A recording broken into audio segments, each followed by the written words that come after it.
சந்தோஷமாக இருக்கணும். கரங்களை உயர்த்தி ஒரு அல்லேலூயா சொல்லுவோமா? இன்னொரு அல்லேலூயா சொல்லுவோம். இன்னும் சத்தம் கூடிட்டு போகணும் தான் 3 முறை சொல்லுது. இது என்னன்னா குறைஞ்சிட்டு போயிட்டு இருக்கு. எல்லாரும் சத்தமாய் கரங்களை உயர்த்தி ஒரு அல்லேலூயா சொல்லுவோம். கர்த்தர் நல்லவர். இந்த அருமையான காலை வேளையிலே கர்த்தர் நம்முடைய மத்தியில் இருக்கிறார். அருமையான யாக்கோபு சொன்னான், இந்த ஸ்தலம் மெய்யாகவே பயங்கரமானது. கர்த்தருடைய வீடு அல்லாமல் இது வேறே அல்ல. இது வானத்தின் வாசல். மெய்யாகவே கர்த்தர் இந்த ஸ்தலத்தில் என்ன செய்கிறார்? இருக்கிறார். நாம் கூடி வரும்போதெல்லாம் கர்த்தர் நம்முடைய மத்தியில் காணப்படுகிறவர். அவருடைய பிரசன்னம் இருந்துச்சுன்னா உண்மையாகவே ஒரு பெரிய ஆசீர்வாதம். கர்த்தருடைய வசனத்தில் வாசிக்கிறோம். 97ஆம் சங்கீதம் 5ஆம் வசனத்தை நான் வாசிக்கும் போது வசனம் இப்படியாய் சொல்லப்பட்டிருக்கிறது. கர்த்தருடைய பிரசன்னத்தினால் பர்வதங்கள் மெழுகு போல உருகிற்று. சர்வ பூமியின் ஆண்டவருடைய பிரசன்னத்தினாலேயே. பார்த்தீங்களா, எங்கே தேவ பிரசன்னம் உண்டோ அங்கே நம்முடைய பிரச்சனைகளுக்கு எல்லாம் என்ன உண்டு? முடிவு உண்டு. நம்ம கர்த்தரை ஆராதிக்கும் போதுதான் தேவனுடைய பிரசன்னம் என்ன செய்கிறது? இறங்கி வருகிறதாய் காணப்படுகிறது. நாம் தேவ பிரசன்னத்தில் களி கூற முடியும். நம்முடைய பிரச்சனைகள் எல்லாம் மெழுகு போல் என்ன செய்யும்? உருகி போகும். அதுதான் கர்த்தருடைய வார்த்தையாய் காணப்படுகிறது. அது பொய்யல்ல. இந்த காலையிலே கர்த்தருடைய வசன வார்த்தைக்குள்ளே நான் கடந்து போவதற்கு முன்பு ஒரு சிலருக்காக நாம் கர்த்தரை ஸ்தோத்திரித்து நாம் அதற்கு பிறகு கர்த்தருடைய வார்த்தையை நாம் கேட்போம். கடந்த வியாழக்கிழமை நடந்த திருமணத்தை கர்த்தர் மிகுந்த ஆசீர்வாதமாய் நடத்தி கொடுத்தார். காலை நேரத்தில் பயங்கரமான மழை. ஆனால் கர்த்தர் குறிப்பிட்ட நேரத்தில் மழையை நிறுத்தி யாதொரு தடையில்லாதபடிக்கு நேர்த்தியாய் நடக்க உதவி செய்தபடினால கரங்களை உயர்த்தி ஒரு கர்த்தரை ஸ்தோத்திரம் பண்ணுவோமா? ஹல்லேலூயா, ஸ்தோத்திரம் ஸ்தோத்திரம். கர்த்தருடைய சன்னிதானத்தில் இணைக்கப்பட்ட தம்பதிகளை கர்த்தர் ஆசீர்வதிக்கும்படியே கர்த்தரை ஸ்தோத்திரம் பண்ணுவோம். அப்படியே GHல அனுமதிக்கப்பட்டிருக்க அருமையான சகோதரி ஷீலாவுடைய மகன் சாமுக்காக அவனுடைய பிளட்டுடைய பிளேட்லெட் குறைவாக இருக்கிறது என்று காய்ச்சல் நிமித்தம் அது கூடி வர வேண்டும் என்று சொல்லி ஜெபிக்க கேட்டுக்கொண்டால் நேற்று ஆன்லைன் ஜெபத்தில் நாம் ஜெபித்தோம். இப்பொழுது நாம் சபையாய் கர்த்தரை ஸ்தோத்திரம் பண்ணுவோம். கர்த்தர் ஒரு அற்புதம் செய்யும்படியாய், இந்த மகனுக்கு நல்ல சுகத்தை கர்த்தர் தரும்படியாய் நாம் எல்லாரும் கரங்களை உயர்த்தி கர்த்தரை நோக்கி பார்ப்போம். ஆண்டவரே, அருமையான பிள்ளை ஆண்டான கர்த்தர் தொடுவீராக. எல்லா விதமான பலவீனங்களையும் மாற்றுவீராக. பிளேட்லெட்ஸ் எல்லாம் நார்மல் என்று கடந்து வரத்தக்கதாய் கர்த்தர் அனுக்கிரகம் செய்யும். ஒரு அற்புதம் செய்யுங்க ஆண்டவரே, ஒரு அற்புதம் செய்யுங்க ஆண்டவரே, ஒரு அற்புதத்தை நடப்பீங்க ஆண்டவரே. இது செய்ய போறதற்காக ஸ்தோத்திரம் ஐயா. அப்படியே மருத்துவமனையில் அனுமதிக்கப்பட்டிருக்கிற அருமையான சைமன் ஐயாவுக்காக, ஜெயாவுடைய சித்தப்பாவுக்காக, அதே போல அருமையான சகோதரி சங்கீதா நாமக்கல்லிருந்து வருகிற அருமையான செல்வி அம்மாவுடைய மகள், அவர்களுக்காக, அவர்களுக்கு கேன்சர், கர்த்தர் கேன்சருடைய வல்லமைகள் எல்லாம் முறித்து போட்டு அது வேறு முதலாய் இல்லாமல் போக பண்ணி நல்ல சுகத்தை தரும்படியாய் இந்த 2 பேருக்காக நம்முடைய கரங்களை உயர்த்தி கர்த்தரை நோக்கி பார்ப்போம். கர்த்தர் அற்புதங்களை செய்கிற கர்த்தர், நம்முடைய வசனத்தை அனுப்பி குணமாக்குற கர்த்தர், இந்த குடும்பங்களை ரட்சிக்கும்படியாக அவர் கர்த்தருடைய வல்லமை அறிந்து கொள்ளத்தக்கதாக நம்ம எல்லாரும் கர்த்தரை ஸ்தோத்திரித்து மகிமைப்படுத்துவோம். ஆண்டவரே, ஒரு அற்புதம் செய்யுங்க ஆண்டவரே, ஒரு அற்புதம் செய்யுங்க ஆண்டவரே, ஒரு அற்புதம் செய்யுங்க ஆண்டவரே. நீர் அற்புதத்தின் தேவன். ஹல்லேலூயா.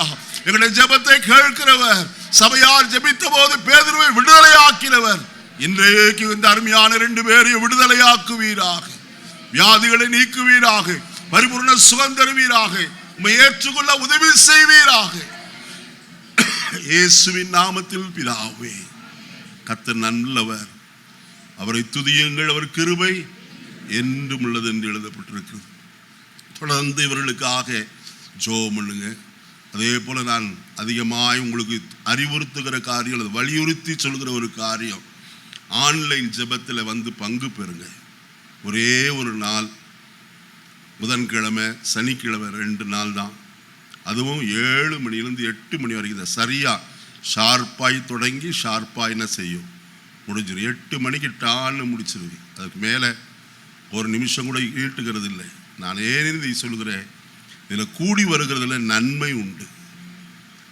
நம்ம நினைக்கிறோம் இந்த ஜெபத்துக்கு போகணுமா, இதனால் எனக்கு என்ன பிரயோஜனம் இல்லை. நீங்கள் பிரச்சனைகளை சொல்லுவீர்கள், ஆனால் அந்த பிரச்சனைகளுக்காக நாம் ஜெபிக்கிறோம்.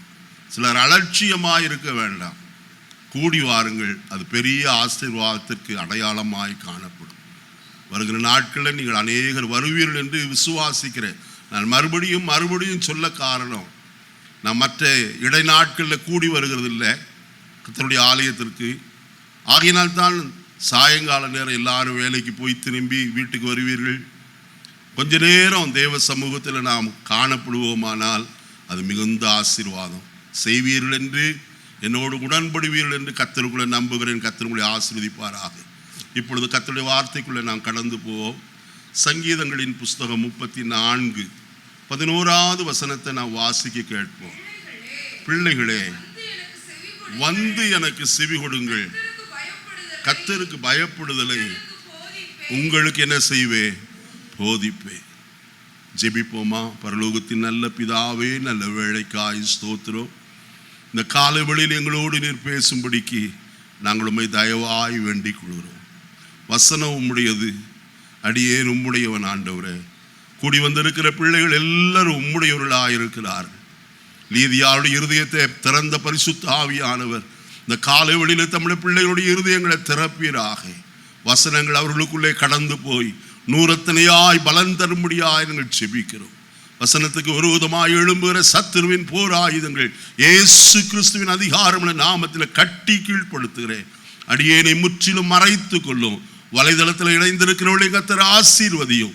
இயேசுவின் நாமத்தில் பிதாவே, ஆமென். இந்த வசனத்தை மறுபடியும் வாசிப்போம். பிள்ளைகளே, வந்து எனக்கு செவி கொடுங்கள், கர்த்தருக்கு பயப்படுதலை உங்களுக்கு என்ன செய்வே. பிள்ளைகளுக்கு கர்த்தர் சொல்லுகிற காரியம், நாம் பிள்ளைகளானால் சுதந்திரமாமே கிறிஸ்துவுடனே கூட உடன் சுதந்திரம் என்று கர்த்தருடைய வசனத்தில் நான் வாசிக்கிறேன். கடந்த வாரத்தில் பிள்ளைகளுடைய ஆசீர்வாதத்தை குறித்து உங்களோடு ஒரு காரியத்தை நான் சொன்னேன். பிள்ளைகளுக்கு கர்த்தர் செய்திருக்கிற காரியம், அப்போஸ்தலனாகிய யோவான் அப்போஸ்தலனை கொண்டு கர்த்தர் சொல்கிறார், உங்கள் பாவங்கள் மன்னிக்கப்பட்டபடியினால். எடுத்து வாசிக்கிறீங்களா? 1 யோவான் 2:12 வசனம். பிள்ளைகளே, அவருடைய நாமத்தின் நிமித்தம் உங்கள் பாவங்கள் என்ன செய்யப்பட்டிருக்கிறது, மன்னிக்கப்படுவதினால் அல்ல, மன்னிக்கப்பட்டிருப்பதினால் உங்களுக்கு எழுதுகிறேன் என்று சொல்கிறார். எத்தனை பேருடைய பாவம் மன்னிக்கப்பட்டது என்ற நிச்சயம் இருக்கு? ஒரு சந்தோஷமே இல்லாம இருக்கீங்களே, இது எவ்வளவு மகிழ்ச்சியான காரியம் தெரியுமா? மனுஷ உலகத்துல பாவ மன்னிப்புக்காக அங்கே இங்கே நாங்கள் போய் கொண்டு இருக்கிறார். நேற்று தினத்தில் ஒரு இடத்துக்கு நாங்கள் போனோம். அங்கே ஒரு மனுஷன் கருங்கோழியை பிடிச்சு கொண்டு வந்தான். அவன் சொல்கிறான், இந்த மனுஷன் இது கோயிலுக்கு கொண்டு போய் என் கர்மமெல்லாம் தொலைகிறதுக்கு நான் என்ன செய்ய போகிறேன், பலி செலுத்த போகிறேன். கோழியை கொடுத்து எந்த மனுஷனுடைய பாவமாவது தொலைந்து போகுமா? ஒரு நாள் இல்லை. ஆனால் கிறிஸ்து இயேசுடைய வெளியேற பெற்ற ரத்தம் நம்மை பாவமர கழுவி பரிசுத்தமாக்கினபடியினால நமக்குள்ள எவ்வளோ சந்தோஷம் இருக்கணும். அந்த சந்தோஷத்தையே உங்களிடத்துல காணலையே, அதுதானே துக்கமாக இருக்கு. துக்கமாக இருக்கிறவங்க ஒரு அல்லிலேயே சொல்லுங்க பார்க்கலாம். இதில் மட்டும் ரொம்ப விவரமாக இருக்கீங்களே. அப்போ சந்தோஷமாக இருக்கிறவங்க ஒரு அல்லிலேயே சொல்லுங்க பார்க்கலாம். ஏன் சந்தோஷமாக இருக்கீங்க? என் பாவங்கள் எல்லாம் என்ன செய்யப்பட்டிருக்கிறது, மன்னிக்கப்பட்டிருக்கிறது மட்டுமல்ல, கர்த்தருடைய வசனம் சொல்லுகிறது, இனி நினையாமலும் இருப்பேன். என்ன செய்யறது இல்லை? நினைக்கிறதே இல்லை. சமுத்திரத்தின் ஆழத்தில் போட்டு விட்டார். முதுகுக்கு பின்னாக எறிந்து விட்டார். கிழக்குக்கும் மேற்குக்கும் எவ்வளவு தூரமா அவ்வளவு தூரமாய் நம்முடைய பாவங்களை நம்மை விட்டு என்ன செய்தார்? விலக்கினார். அதில் மிகவும் ஆச்சரியமான என்னை சந்தோஷப்படுத்தின ஒரு வார்த்தை ஏசாயா தீர்க்கதரிசியின் புஸ்தகம் 44ஆம் அதிகாரம் 22வது வசனத்தை பாருங்கள். ஏசாயா 44:22. உன் மீறுதல்களை மேகத்தை போலவோ உன் பாவங்களை கார்மேகத்தை போலவோ அகற்றிவிட்டேன். என்னிடத்தில் திரும்பு, உன்னை நான் என்ன செய்தேன்? நல்ல கவனிங்க, நான் என்ன செய்திருக்கிறேன்? உன்னுடைய மீறுதல்களை மேகத்தை போலவோ உன் பாவங்களை கார்மேகத்தை போலவும் என்ன செய்தேன்? அகற்றி விட்டேன். என்னிடத்தில் திரும்பு, உன்னை என்ன செய்து கொண்டேன்? எரேமியா 4ஆம் அதிகாரம் 1 வசனத்தை வாசிப்போமா? எரேமியா 4:1. இஸ்ரவேலே, நீ திரும்புகிறதற்கு மனதாயிருந்தால் என்னிடத்தில் திரும்பு என்று கர்த்தர் சொல்லுகிறார். நீ உன் அருவருப்புகளை என் பார்வை நின்று அகற்றிவிட்டால் இனி நீ அலைந்து திரிவது இல்லை. நல்ல கவனிக்கணும். கர்த்தர் சொல்லுகிற ஒரு வார்த்தை, என்னிடத்திலே திரும்பு, எனக்கு செவி கொடு. இப்ப கர்த்தரிடத்தில் திரும்பினால் கர்த்தர் செய்கிற காரியம் என்ன தெரியுமா? எரேமியா தீர்க்கதரிசன புஸ்தகத்தில் ஒரு அருமையான வசனம் இவ்விதமாய் சொல்லப்பட்டிருக்கிறது. வாசிக்கலாம். எரேமியா தீர்க்கதரிசன புஸ்தகம். நீ என்னிடத்திற்கு திரும்ப மனதானால் திரும்பு. நான் சொல்லுகிற அந்த வசனத்தை கொஞ்சம் ஒரு நிமிஷம் வெயிட் பண்ணிருங்க, ஞாபகத்துக்கு வராதனால. எடுத்தவர்கள் யாராலும் உண்டானால் எடுத்து வாசிக்கலாம். வலதுகை பக்கம் முதல் இதில் இருக்கும், பத்தியில்.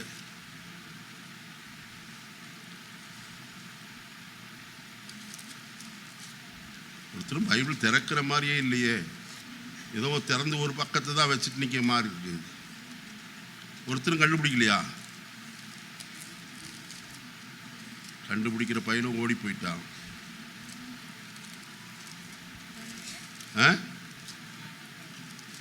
இது நிமித்தம் நீ என்னிடத்தில் திரும்பினா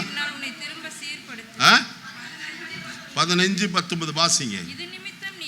இது நிமித்தம் நீ திரும்பினால் நான் உன்னை திரும்ப சீர்படுத்துவேன். என் முகத்துக்கு முன்பாக நிலைத்தும் இருப்பாய். நீ தீர்ப்பானது என்று விலையேற பெற்றதை பிரித்தெடுத்தால் என் வாய் போல் இருப்பாய். நீ அவர்களிடத்தில் திரும்பாமல் அவர்கள் உன்னிடத்தில் திரும்புவார்களாக என்று கர்த்தர் சொல்லுகிறார். நல்ல கவனிப்போ. இது நிமித்தம் நீ திரும்பினால் கர்த்தர் என்ன செய்வாராம்? திரும்ப சீர்படுத்துகிறவர். கர்த்தர் சொல்லுகிற ஒரு வார்த்தை, இன்னொரு வார்த்தையை நான் உங்களோடு இதோடு சேர்த்து சொல்ல விரும்புகிறேன். அதே எரேமியா தீர்க்கதரிசன புஸ்தகம் 31ஆம் அதிகாரம் 3ஆம் வசனம் முதல் கொண்டு வாசிக்கலாம். பூர்வ காலம் முதல் கர்த்தர் எனக்கு தரிசனமானார் என்பாய். ஆம், அநாதி சிநேகத்தால் உன்னை சிநேகித்தேன். ஆதலால் காருண்யத்தினால் உன்னை இழுத்துக் கொள்கிறேன். இஸ்ரவேல் என்னும் கன்னிகையே, மறுபடியும் உன்னை கட்டுவிப்பேன். நீ கட்டப்படுவாய். மறுபடியும் நீ மேல வாத்தியத்தோடும் ஆடல் பாடல் செய்கிறவர்களின் களிப்புள்ள கூட்டத்தோடும் புறப்படுவாய். மறுபடியும் சமாரியாவின் மலைகளிலே திராட்சை தோட்டங்களை நாட்டுவாய். நாட்டுகிறவர்கள் அவர்களை நாட்டி. சொல்லப்பட்டிருக்கிற வார்த்தை, இஸ்ரவேல் என்னும் கன்னிகையே, மறுபடியும் உன்னை என்ன செய்வேன்? கட்டு வைப்பேன். இடிந்து போயிருப்போமானால் மீண்டும் கர்த்தர் கட்டுவிக்கிறவராய் காணப்படுகிறார். சிதறமடைந்ததை மீண்டும் கட்டுகிறவர் தான் நம்முடைய கர்த்தர். நெகேமியா கர்த்தருடைய தாசனாய் காணப்பட்டவன், ராஜாவுடைய பானபாத்திரக்காரன். எருசலேமின் அலங்கம் இடிப்பட்டதும் அதன் வாசல்கள் சுட்டெரிக்கப்பட்டதுமாய் காணப்படுகிறது என்று கேள்விப்பட்ட போது அவனுடைய இருதயம் துக்கித்து அவன் சில நாளாய் உபவாசித்து கர்த்தரை நோக்கி மன்றாடி ஜெபிக்கிறவனாய் காணப்பட்டான். வைராக்கியம் நிறைந்த அவனை கொண்டு கர்த்தர் எருசலேமை மறுபடியும் என்ன செய்தார்? கட்டுவிக்கிறவராய் காணப்பட்டார். என்னை கேட்கிற பிள்ளைகளே, இந்த காலை வேளையிலே கர்த்தருடைய வார்த்தைக்கு செவி கொடுங்க. கர்த்தர் உங்களை என்ன செய்கிறவர்? கட்டுகிறவர், உங்களை இடிக்கிறவர் அல்ல. அவர் உங்களை கட்டுவார், மறுபடியும் கட்டி அதன் ஸ்தானத்தில் உங்களை நிறுத்துகிறவர் என்பதை மறந்து போக வேண்டாம். இந்த 9வது மாதத்தில் கட்டுவிக்கிறவரிடத்தில் நாம் திரும்புவோம். என்னை மறுபடியும் சீர்படுத்தி ஸ்திரப்படுத்தி என்னை கட்டுவி ஆண்டவரே, நான் உமக்கு முன்பதாய் கட்டப்பட்டவனாய் காணப்பட, கட்டுவிக்கப்பட்டவனாய் நிலை நிற்க எனக்கு உதவி செய்யும் என்று கேட்போம். அதற்கு செய்ய வேண்டிய காரியம் கர்த்தருடைய வசனத்தில் வாசித்தோம். பிள்ளைகளே வந்து எனக்கு செவி கொடுங்கள். கர்த்தருக்கு பயப்படுதலை உங்களுக்கு என்ன செய்வேன்? போதிப்பேன். கர்த்தருக்கு செவி கொடுத்தல். யார் செவி கொடுப்பார்? வசனத்தை வாசிக்கலாம். யோவான் எழுதின சுவிசேஷம் 10ஆம் அதிகாரம் 3வது வசனத்தை வாசிப்போம். 3:16-27 வாசிங்க. வாசலை காக்கிறவன் அதற்கு திறக்கிறான், ஆடுகளும் அவன் சத்தத்துக்கு செவி கொடுக்கிறது. யார் செவி கொடுப்பது? சொல்லுங்க. ஆடுகள். முந்தி மாதிரி நான் பிரசங்கம் பண்ண மாட்டேன், ஓடிட்டு வேகமா போயிட்டுலாம் இருக்க மாட்டேன். கேட்டு கேள்வி கேட்டுதான் பிரசங்கம் பண்ணுவேன். என்னுடைய காரியத்தை மாற்றி கொண்டு இருக்கிறேன். ஏன்னா இப்படி என்னமோ கேட்டுட்டு, என்ன கேட்டீங்க? அவர் பாஸ்டர் வேக வேகமா வசனத்தை பேசினார் ஐயா, ஏதோ காதில் விழுந்துச்சு, அவ்வளோதான். இனி அந்த மாதிரி இருக்காது. அந்த காரியத்துக்கெல்லாம் முடிவு உண்டாக்கி விட்டேன். நல்ல கவனிங்க. எது எனக்கு செவி கொடுக்கிறது? ஆடுகள். நமக்கு நன்றாய் தெரியும்.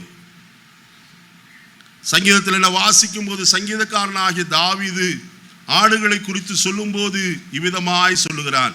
95ஆம் சங்கீதம் 95ஆம் சங்கீதம் வாசிப்போம். 7வது வசனம். அவர் நம்முடைய தேவன், நாம் அவர் மேய்ச்சலின் ஜனங்களும் அவர் கைக்குள்ளான ஆடுகளும் ஆமே. 100ஆம் சங்கீதம் 3வது வசனம். கர்த்தரே தேவன் என்று அறியுங்கள், நாம் அல்ல, அவரே நம்மை உண்டாக்கினார், நாம் அவர் ஜனங்களும் அவர் மேய்ச்சலுடைய ஆடுகள். அந்த மேய்ச்சல் உடைய மேய்ச்சலின் ஆடுகள் என்று எழுதப்பட்டிருக்கிறது. எந்த ஆடுகளை மேய்க்கிறார் என்று சொன்னால் அவருடைய கைக்குள்ளாய் காணப்படுகிற ஆடுகள். எவ்வளோ பெரிய ஆசீர்வாதம். நீங்களும் நான் எங்கே இருக்கிறோம்? சொல்லுங்க. கைக்குள்ளாய் காணப்படுகிறோம். எவ்வளோ பத்திரமா இருக்கும் தெரியுமா? இதோ உள்ளங்கையில் என்ன உன்னை என்ன செய்திருக்கிறேன்? வரைந்து இருக்கிறேன். உன் மதில்கள் எப்பொழுது எனக்கு முன்பாக. அவருடைய கைக்குள்ளே காணப்படுகிற ஆடுகள் அவருடைய சத்தத்துக்கு என்ன செய்யும்? நம்ம கைக்குள்ள இருக்கிறோமா அல்லது விலகி இருக்கிறோமா? 16வது வசனம், அதே 10:16, யோவான் 10:16. இந்த தொழுவத்தில் அல்லாத வேறே ஆடுகளும் எனக்கு உண்டு, அவைகளையும் நான் கொண்டு வருவேன், அவைகள் என் சத்தத்திற்கு என்ன செய்யும்? பார்த்தீங்களா? யாருடைய சத்தத்திற்கு? மேய்ப்பனாகிய கிறிஸ்துவினுடைய சத்தத்திற்கு அவைகள் செவி கொடுக்கும். இயேசு சொன்னாரே, நானே நல்ல மேய்ப்பன் என்று சொல்லி, நல்ல மேய்ப்பனுடைய சத்தத்துக்கு ஆடுகள் என்ன செய்யும்? செவி கொடுக்கும். வேறே மேய்ப்பர்கள் உண்டு, அவர்கள் கூலிக்காக என்ன செய்கிறவர்கள்? மேய்க்கிறவர்கள். ஓனாய் வரும்போது கூலியால் என்ன செய்கிறான்? ஓடி போகிறான். ஆடுகள், அது ஆடுகளுக்காக அவனுக்கு கவலையே இல்லை. அது ஆடியை என்ன செய்யும்? ஓநாய்கள் பீறி போடும் என்று எழுதப்பட்டிருக்கிறது. நல்ல கவனிக்கணும். இந்த காலை வேளையில கர்த்தருடைய கைக்குள்ளாய் காணப்படுகிற ஆடாயிருந்தால் அவருடைய சத்தத்திற்கு நாம் என்ன செய்ய வேண்டும்? செவிசாய்க்க வேண்டியது அவசியமான ஒரு காரியம். உபாகமத்தின் புஸ்தகம் 30ஆம் அதிகாரம், உபாகமத்தின் புஸ்தகம் 30ஆம் அதிகாரம் வாசிப்போமா தேவனுடைய வார்த்தையை?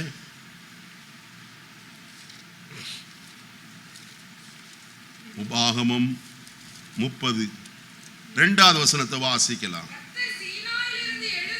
கர்த்தர் சீனாயில் இல்லம்மா 30ஆம் அதிகாரம் 2வது வசனம். உன் தேவனாகிய கர்த்தரிடத்திற்கே திரும்புவீர்.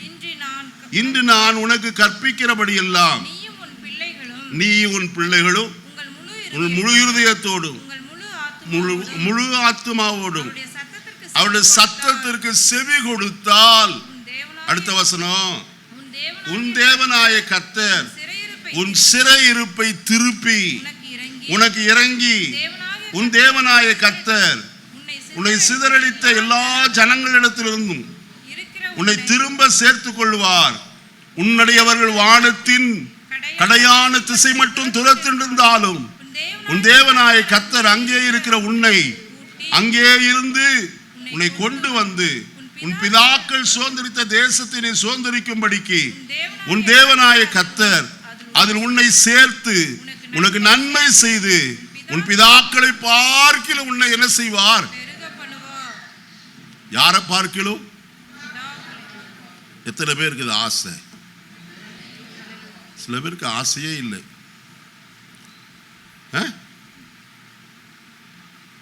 கர்த்தர் கொடுக்கிறேன்னு சொன்னா கூட சில பேருக்கு என்ன இல்லை? ஆசை இல்லை. இங்க வசனம் என்ன சொல்கிறது? உன் பிதாக்களை பார்க்கிற உன்னை பெருக பண்ணுவேன் என்று வசனம் சொல்கிறது. பிதாக்களை பார்க்கிலும் பெருக பண்ணுகிற கர்த்தர். அப்படியானால் நம்முடைய பிதாக்கள் எப்படி பெருகினார்கள்? எபிரேயர் 6ஆம் அதிகாரம் 14வது வசனம். எபிரேயர் 6:14. நிச்சயமாக நான் உன்னை ஆசீர்வதிக்கவே ஆசீர்வதித்து உன்னை பெருகவே என்ன செய்வேன்? யாருக்கு சொன்னாரு? யாருக்கு? ஆபிரகாமுக்கு கர்த்தர் சொன்ன வார்த்தை. கர்த்தர் அப்படி ஆசீர்வதித்தாரா? ஆதியாகமம் 24ஆம் அதிகாரம் 1 வசனம். ஆதியாகமம் 24:1. ஆபிரகாம் வயது சென்று முதிர்ந்தவனானால் கர்த்தர் ஆபிரகாமை சகல காரியங்களிலும்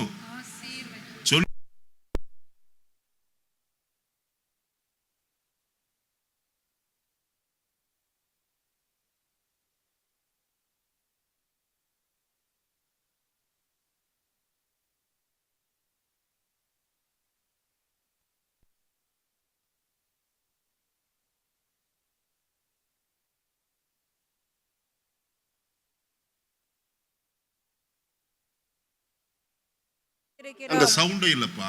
அதுல சுவிட்ச் போட்டுருக்காமா, வாசிங்க. கர்த்தர் என் எஜமானை மிகவும் ஆசீர்வதித்திருக்க. கொஞ்சம் ஆசீர்வதிக்கல, எவ்வளவு ஆசீர்வதிச்சிருக்காரு? மிகவும் ஆசீர்வதித்திருக்கிறார். அவர் யாரா இருக்கிறார்? சீமானா இருக்கிறார். இந்த சீமான் அல்ல. சீமான்னா அவரை நினைச்சுக்காதீங்க. நம்ம சீமானே வேற. ஆபிரகாம் அவர் எப்படி இருக்கிறாராம்? சீமானா இருக்கிறார். கர்த்தர் அவருக்கு யார் கொடுத்தது? ஆடு மாடு மனுஷனா கொடுத்தான்? சொல்லுங்க. கர்த்தர் கொடுத்தார். யோபு சொல்கிறார், கர்த்தர் என்ன செய்தார்? எனக்கு கொடுத்தார் என்று சொல்லுகிறார். அதை வேண்டாம், முழுசும் சொல்லக்கூடாது. என்ன தேவையோ அதை மட்டும் சொல்லுங்க. இங்க வசனம் என்ன சொல்லுது? கர்த்தர் என் எஜமானுக்கு எதை கொடுத்திருக்கிறார்? ஆடுகளையும் மாடுகளையும் வெள்ளியையும் பொன்னையும் வேலைக்காரையும் வேலைக்காரிகளையும் ஒட்டகங்களையும் கழுதைகளையும் என்ன செய்திருக்கிறார்? இத்தனை காரியத்தை கொடுத்து என்ன செஞ்சிருக்கிறாரு? அதனால்தான் கர்த்தருடைய வசனம் சொல்கிறது, கர்த்தர் அவனை சகல காரியங்களிலும் ஆசீர்வதித்திருக்கிறார். அவன் மிகவும் ஆசீர்வதிக்கப்பட்டவன். அப்படியா நம்ம ஆசீர்வதிக்கப்பட மாட்டோமா? அங்க வசனத்துல என்ன எழுதப்பட்டிருக்காங்க நன்றாய் கவனிங்க. அந்த வசனத்தை அங்க உபாகம் 30ஆம் அதிகாரம் 5வது வசனத்துல, கர்த்தர் அதில் உன்னை சேர்த்து உனக்கு நன்மை செய்து உன் பிதாக்களை பார்க்கிலும் உன்னை என்ன செய்வார்? யாரை பார்க்கலும்? உங்க பிதா யாரு? ஆபிரகாம் தானா? மாம்சீக பிரகாரமாய் உங்களை தகப்பட்டிருக்காரல்ல, அவரை பார்க்கல. இப்ப ஆசீர்வதிக்கப்பட்டிருக்கீங்களா இல்லையா? கர்த்தர் உங்களை ஆசீர்வதிக்கிறார். ஆபிரகாமை பார்க்கிற நம்மை ஆசீர்வதிக்கிறவர். ஏன்னா அவரிடத்துல திரளான ஆசீர்வாதங்கள் உண்டு. ஈசாக்கு சொல்கிறார், உன் சகோதரனாய் யாக்கோபு வந்து எல்லா ஆசீர்வாதத்தையும் வாங்கிட்டு போயிட்டான்பா, இப்ப எங்கிட்ட ஒரு ஆசீர்வாதமும். ஏசா கதறுகிறார், தகப்பனே அது மட்டும்தானா உம்மிடத்துல உண்டு, என்னை ஒரே ஒரு ஆசீர்வாதத்தை எனக்கு தாங்க. கதறுகிறார். ஆனால் கர்த்தரிடத்துல ஏராள ஆசீர்வாதங்கள் உண்டு. அவர் நம்மை ஆசீர்வதிக்கிறவர். அதுக்கு அவர் நினைக்கிறார் என்று எழுதப்பட்டிருக்கிறது. கர்த்தர் யாரை நினைக்கிறாரோ அவர்களை என்ன செய்கிறவர்? அவர் ஆசீர்வதிக்கிறவர். வசனத்தில் முதலாவது சொல்லப்பட்டிருக்குது, அவருடைய சத்தத்திற்கு நீ என்ன செய்தால், செவி கொடுத்தால், பிதாக்களை பார்க்கலாம் கர்த்தர் உன்னை மிகவும் என்ன செய்வார். இப்ப அந்த வசனத்தின் மேல உங்களோட கையை வைத்து, கர்த்தாவே என்னை ஆசீர்வதிக்க போறதற்காக ஸ்தோத்திரம். எத்தனை பேர் பைபிளை திறந்திருக்கீங்க? பைபிளை திறங்க. முதலாவது அந்த உபாகம் 30ஆம் அதிகாரத்தை எடுத்துக்கொள்ளுங்க. அது மேல உங்களுடைய கையை வைங்க. நீர் எனக்கு நன்மை செய்து என் பிதாக்களை பார்க்கிறேன், என்ன செய்ய போகிறீர்? ஆசீர்வதிக்க போகிறீர். இது முதல் ஆசீர்வாதம். இரண்டாவது, செவி கொடுத்தால் என்ன? 10வது வசனத்தை வாசிப்போம். மன்னிக்கணும் 8வது வசனத்தை வாசிங்க. நீயோ மனம் திரும்பி கர்த்தருடைய சத்தத்திற்கு செவி கொடுத்து கற்பிக்கிற அவருடைய எல்லா கற்பனைகளின்படியும் செய்வான். அப்பொழுது உனக்கு நன்மை உண்டாகும்படி உன் தேவனாய கர்த்தர் உன் கைகள் செய்யும் எல்லா வேலைகளிலும், உன் கற்பத்தின் கனியிலோ, உன் மிருக ஜீவனின் பலனிலோ, உன் நிலத்தின் கனியிலோ உனக்கு பரிபூர்ணம் உண்டாக. முதல்ல வாஸ்தவம், உன் பிதாக்களை பார்க்கிலும் உன்னை என்ன செய்வார்? பெருக பண்ணுவார் என்று வசனத்தில் வாஸ்தவம். இங்கே சொல்லப்பட்டிருக்கிறது, உனக்கு என்ன கிடைக்குமா? பரிபூர்ணம் உண்டாக செய்வார். நல்ல கவனிங்க. உங்களுக்கு கொஞ்சம் வேணுமா, பூரணம் வேணுமா, பரிபூர்ணம் வேணுமா? பரிபூர்ணம் என்னது? இன்னொரு வார்த்தை இருக்கு, சம்பூரணம் என்று சொல்லி. கர்த்தர் உங்களுக்கு கொடுக்க விரும்புகிற காரியம், அதற்கு கர்த்தருடைய வசனம் என்ன சொல்கிறது? நீயோ மனம் திரும்பி கர்த்தரின் சத்தத்துக்கு என்ன செய்தால், எல்லா காரியத்திலும் கர்த்தருடைய சத்தத்துக்கு செவி கொடுத்தால் போதும், உனக்கு பரிபூர்ணம் கிடைக்கும். அங்க விரல்ல வைங்க, நீங்க சொல்லுங்க, கர்த்தாவே எனக்கு பரிபூர்ண ஆசீர்வாதத்தை என் கைகளின் பிரயாசத்துல, என் நிலத்தின் விளைச்சலில, கற்பத்தின் கனியில, மிருக ஜீவன்களின் பலத்துல, நிலத்தின் கனியில, எல்லாவற்றிலும் பரிபூர்ணம் கிடைக்க எனக்கு உதவி செய்யும். நீர் செய்ய போகிறீர். ஸ்தோத்திரம். சொல்லுங்க, வாயை திறந்து சொல்லுங்க. வெட்கப்பட வேண்டிய அவசியம், அறைக்குள்ளதே காணப்படுறோம். நல்ல ஸ்தோத்திரம் பண்ணுங்க. கர்த்தாவே இப்படி செய்ய போகிறீராய் ஸ்தோத்திரம். மூணாவது காரியம், 10வது வசனத்தை வாசிப்போம். செவி கொடுத்து இந்த நியாயப்பிரமாண புஸ்தகத்தில் எழுதியிருக்கிற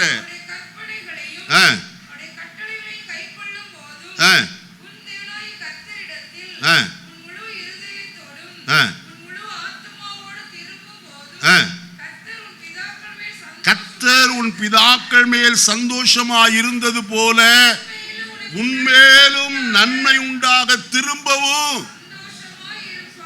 கர்த்தர் என்ன செய்கிறவர்? நன்மை உண்டாக்கும்படி உன்மேல் திரும்பவும் என்ன செய்கிறவர்? சந்தோஷமாயிருப்பார். ஒருவேளை உண்மை நீங்க செவி கொடுக்காமல் இருந்தா அதனால கர்த்தர் துக்கப்பட்டு இருக்கலாம், வேதனை அடைந்திருக்கலாம், நீங்க அவருடைய இருதயத்தை வேதனைப்படுத்தி இருக்கலாம். ஆனால் நீ அவருடைய சத்தத்திற்கு செவி கொடுத்தால் அவர் திரும்பவும் உனக்கு நன்மை உண்டாக எப்படி இருப்பார்? உன்மேல் சந்தோஷமாயிருப்பார். ஆண்டவரே, நான் உம்மிடத்துல திரும்புறேன்ப்பா, என் மேல நீர் சந்தோஷமாயிரும். சொல்லுங்க பார்க்கலாம். கர்த்தருடைய வசனத்தின் மேல கை வைத்து சொல்லுங்க, ஆண்டவரே இந்த நாளில நான் உம்மிடத்துல முழு மனதோடு திரும்புறேன். ஆண்டவரே, நோ டர்னிங் பேக். ஆண்டவரே, இனி நான் திரும்பி பார்ப்பதில்லை உலகத்திற்கு பக்கமாய், பாவத்தின் பக்கமாய் நான் திரும்பி பார்ப்பதில்லை. உலகத்தின் பின்னே, சத்துருவின் பின்னே நான் போவதில்லை. உமக்கு பின்னே நான் வருகிறேன் ஐயா. என் மேல திரும்பவும் சந்தோஷமாயிரு ஐயா. உம்மை துக்கப்படுத்தின நாட்களுக்காக நான் துக்கப்படுகிறேன். என்னை மன்னியும் என்று சொல்லுங்க பார்க்கலாம். கர்த்தர் செய்ய வல்லவர். 4வது காரியம், கடைசி வசனத்தை வாசிப்போமா? கர்த்தர் உன் பிதாக்களாகிய ஆபிரகாமுக்கும் ஈசாக்குக்கும் யாக்கோபுக்கும் கொடுப்பேன் என்று அவர்களுக்கு ஆணையிட்டு கொடுத்த தேசத்தில் குடியிருக்கும்படி உன் தேவனாய கர்த்தரில் அன்பு கூர்ந்து அவர் சத்தத்திற்கு செவி கொடுத்து அவரை பற்றி கொள்வாயாக. அவரே உனக்கு ஜீவனும் எப்படிப்பட்டவர்? தீர்க்காயுசுமானவர். கர்த்தர் உங்களுக்கு தீர்க்க ஆயுச கட்டளையிடணுமா? சங்கீதத்தில் வாசிக்கிறோம், 91ஆம் சங்கீத கடைசி வசனத்துல, நீடித்த நாட்களால் அவனை திருப்தியாக்கி என் ரட்சிப்பை அவனுக்கு என்ன செய்வேன்? காண்பிப்பேன். கர்த்தர் நமக்கு பூரண ஆயுசு நாட்கள் நம்முடைய ஜீவிதத்தில் பூரணப்படுத்தும்படிக்கு கர்த்தருடைய சத்தத்திற்கு செவி கொடுத்தால் நலமாயிருக்கும். ஆயினத்தால் கர்த்தருடைய வசனத்தில் வாசிக்கிறோம். 81ஆம் சங்கீதம் 8வது வசனத்தை வாசிப்போமா? 81ஆம் சங்கீதம் 8வது வசனம். என் ஜனமே கேள், உனக்கு சாட்சியிட்டு சொல்லுவேன், இஸ்ரவேலே நீ எனக்கு செவி கொடுத்தால் நலமாயிருக்கும். எப்படி இருக்கும்? நல்லது அப்படின்னு சொல்றார். இல்லாட்டி நீ செவி கொடுக்காவிட்டால் அது உனக்கு என்னது? கெட்டது. செவி கொடுப்போமா கர்த்தருக்கு? என் ஆடுகள் என் சத்தத்திற்கு செவி கொடுக்கும் என்று சொன்னார். கர்த்தருக்கு யார் செவி கொடுக்கிறார்களோ அவர்களை கர்த்தர் ஆசீர்வதிக்கிறவராய் காணப்படுகிறார். நீங்களும் நானும் கர்த்தரால் ஆசீர்வதிக்கப்பட அவருடைய சத்தத்திற்கு செவி கொடுங்க. அதே 81ஆம் சங்கீதம் 11வது வசனத்திலிருந்து வாசிப்போம். என் ஜனமோ என் சத்தத்திற்கு என்ன செய்யல? செவி கொடுக்கவே இல்லை. இஸ்ரவேல் என்னை விரும்பவே இல்லை. ஆகையால் அவர்கள் இருதயத்தின் கடினத்திற்கு நான் என்ன செய்தேன்? இருதய கடினா தெரியுமா? சொல்லுங்க. கல் நெஞ்சக்காரன் சொல்றாங்க பாத்தீங்களா? அதுதான். அப்படி இருந்தா எப்படி இருக்கும்? அது ஆசீர்வாதமா? இன்னும் வாயே திறக்க மாட்டேங்கிறீங்க. சொல்லுங்க. கடின நெஞ்சு, கடின இருதயம் இருந்தா இன்னைக்கு மனம் திரும்ப வேண்டியது அவசியம். வாசிப்போமா? எபிரேயருக்கு எழுதின நிருபம் 3ஆம் அதிகாரம் 10-11 வசனங்களை வாசிப்போம். ஆதலால் நான் அந்த சந்ததியை அரோசித்து அவர்கள் எப்பொழுதும் வழுவி போகிற இருதயம் உள்ள ஜனம் என்று என்னுடைய வழிகளை அறியாதுள் என்று சொல்லி என்னுடைய இளைப்பாறுதலில் அவர்கள் பிரவேசிப்பது இல்லை என்று கோபத்தில் ஆணையிட்டாரா? 95ஆம் சங்கீதம் 10-11 வசனங்கள். 40 வருஷமாய் நான் அந்த சந்ததியை அரோசித்து அவர்கள் வழுவி போகிற இருதயம் உள்ள ஜனம் என்று என் வழியை அறியாதவர்கள் என்றும் சொல்லி என்னுடைய இளைப்பாறுதலில் என்னுடைய கோபத்திலே என்ன செய்தேன்? யாருக்கு? இருதய கடினமாய் காணப்படுவர்களுக்கு. அங்க வசனத்தில் வாசிக்கும் போது வசனம் சொல்லுகிறது, வாசிப்போமா? அங்கே 15வது வசனம். அப்பொழுது இல்லம்மா, 15வது வசனம். நீங்க எங்க போயிட்டீங்க? நீங்க அதோட நான் சொன்ன வசனத்தில் நிக்கணும். எபிரேயர் 3ஆம் அதிகாரம், அதுக்குள்ள வேற எங்கேயோ போயிட்டீங்க. 95ஆம் சங்கீதத்தில் உட்காந்துருக்கீங்க. வாசிங்க. இன்று அவருடைய சத்தத்தை கேட்பீர்களாகில் கோபமூட்டுதலின் நடந்தது போல உங்களை இருதயங்களை என்ன செய்யாதிருங்கள், கடினப்படுத்தாதிருங்கள் என்று சொல்லி இருக்கிறதே. கேட்டவர்கள் கோபமூட்டினவர்கள் யார்? மோசேயினால் எகிப்திலிருந்து புறப்பட்ட யாவரும். யார் இருதயம் கடினமாயிருந்தது? இஸ்ரவேல் ஜனங்கள். யாராலே புறப்படப்படினார்? மோசேயின் கையின் மூலமாய் புறப்படப்பட்ட ஜனம். ஆனால் இருதயம் கடினப்பட்டது. ஆயினால் கர்த்தர் அவர்களை பார்த்து, என் இளைப்பாறுதலில் நீ பிரவேசிக்கவே மாட்டேன். நல்ல கவனிங்க. யாரெல்லாம் கடினம் இருதயத்தோடு காணப்பட்டார்களோ அவர்கள் ஒருவனாயிலும் கானானுக்குள்ள என்ன செய்யல. நாம் அப்படி இருக்கக்கூடாது. நம்முடைய லக்கு பரமதேசம் கானான், பரம கானான், புதிய எருசலேமுக்குள்ள போக வேண்டும் என்று விரும்புகிறோம். அப்படியானால் நம்முடைய இருதயத்தை என்ன செய்யக்கூடாது, கடினப்படுத்தி வாழவே கூடாது. கடினப்படுத்தின பார்வோனை குறித்து நான் 2 வசனத்தை சொல்லி அடுத்த காரியத்துக்குள்ள போக விரும்புகிறேன். வாசிப்போம். யாத்திராகமத்தின் புஸ்தகம் 11ஆம் அதிகாரம். யாத்திராகமம் 11ஆம் அதிகாரம் 10வது வசனத்தை வாசிக்கிறீங்களா? மோசேயும் ஆரோனும் இந்த அற்புதங்கள் எல்லாம் பார்வோனுக்கு முன்பாக செய்தார்கள். கர்த்தர் பார்வோனின் இருதயத்தை கடினப்படுத்தினார். அவன் இஸ்ரவேல் புத்திரரை அவன் தேசத்திலிருந்து என்ன செய்யல. 14ஆம் அதிகாரம் 17வது வசனம்.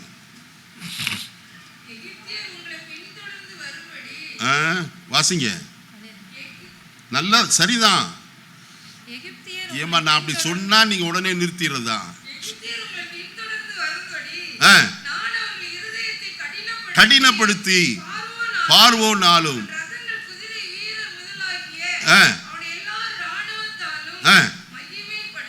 என்ன செய்வேன்? இருதய கடினப்பட்ட இஸ்ரவேல் ஜனங்கள் ஒருவனும் கானானுக்குள்ள போகல. இருதய கடினப்படுத்தி இஸ்ரவேல் ஜனங்களை எகிப்திலிருந்து புறப்பட பண்ணாமல் இருந்த பார்வோன் அவனுடைய ஜீவிதம் என்ன ஆயிற்று? செங்கடல் ஆழத்தில் என்ன செய்தது? கர்த்தர் அமிழ்த்து போட்டார். ஏன்னா கர்த்தருடைய வசனம் சொல்லுகிறது, நீ எதை விதைக்கிறாயோ அதை நீ என்ன செய்வாய். இஸ்ரவேல் ஜனங்களுடைய ஆண் பிள்ளைகள் எல்லாம் எங்க போட சொன்னான்? நதியில தண்ணீர்ல போட சொன்னான். தண்ணீரை போட்டு கொள்றான்னா. இப்ப முடிவு என்னாச்சு அவனுக்கு? அதே தண்ணீர்ல கர்த்தர் சபக்குழியை நியமித்து வைத்தார். நம்முடைய ஜீவிதத்தில் நாம் ஒரு நாள் இருதய கடினத்திற்கு இடம் கொடுக்கவே வேண்டாம். கர்த்தருடைய சத்தத்திற்கு செவி கொடுக்க வேண்டும். நாம் எதுவரைக்கும் இருதய கடினமாய் காணப்படுவோம். அடிக்கடி கடிந்து கொள்ளப்பட்டும் தன் பிடரியை கடினப்படுத்துகிறவன் சகாயமின்றி. பிளாங்க் எல்லாம் நீங்க ஃபில் அப் பண்ணிக்கிங்க. Fill up the blanks. என்னது? வசனத்தை பார்த்து சொல்லுங்க. வசனம் எங்கேயா இருக்கு? எங்கேயோ படிச்ச மாதிரி இருக்குது.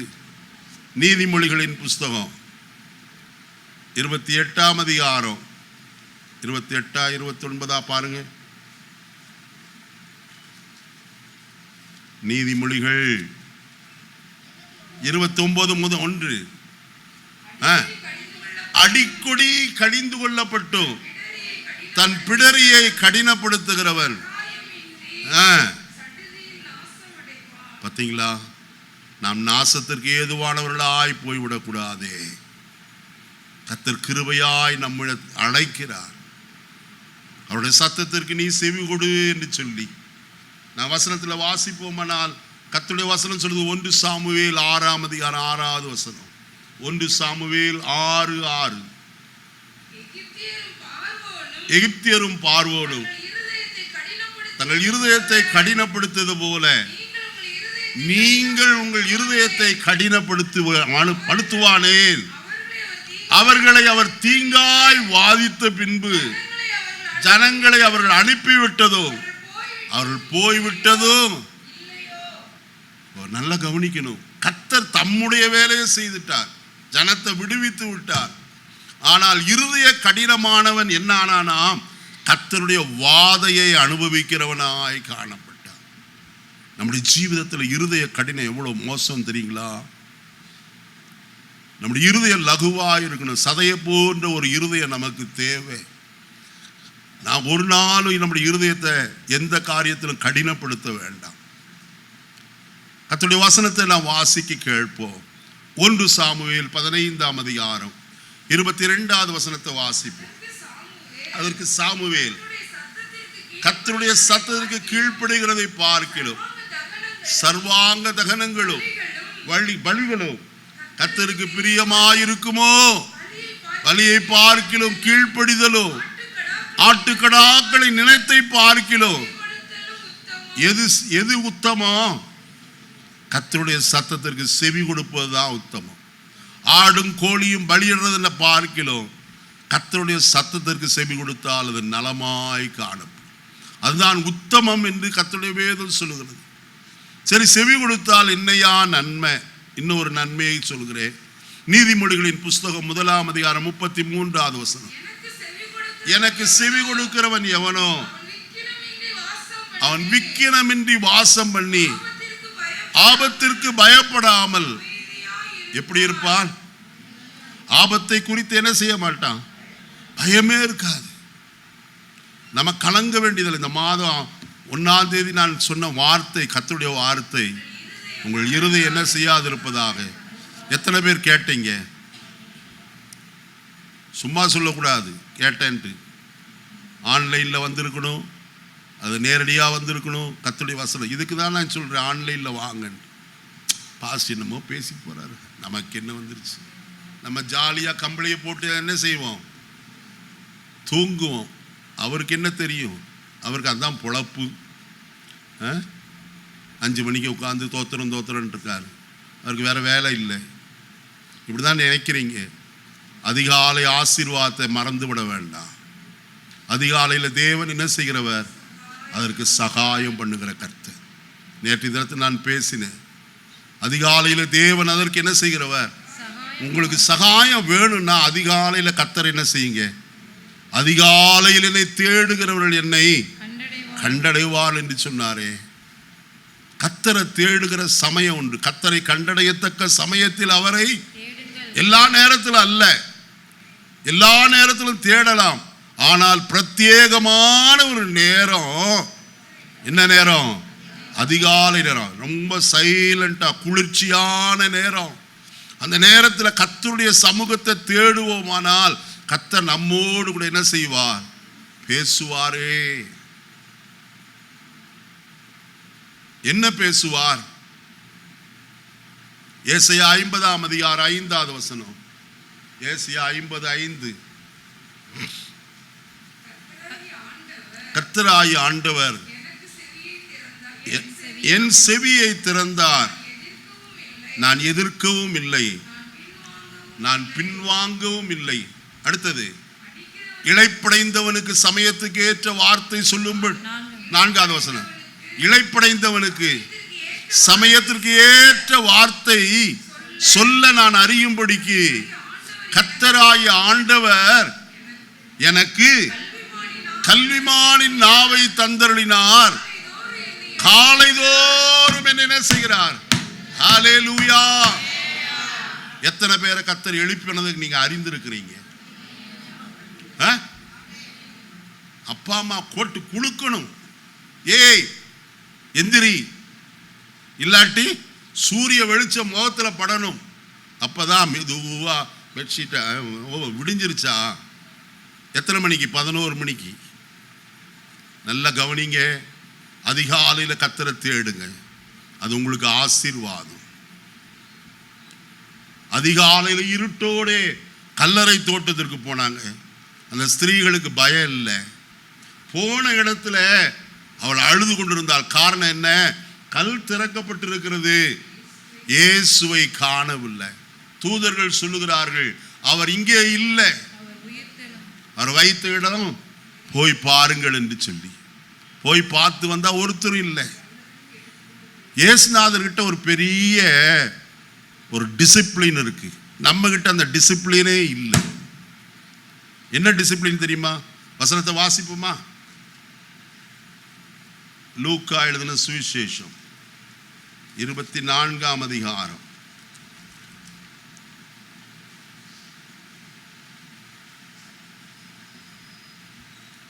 5வது வசனத்தை முதல் வாசிங்க. ஸ்திரீகள் பயப்பட்டு தரையை நோக்கி நிற்கையில்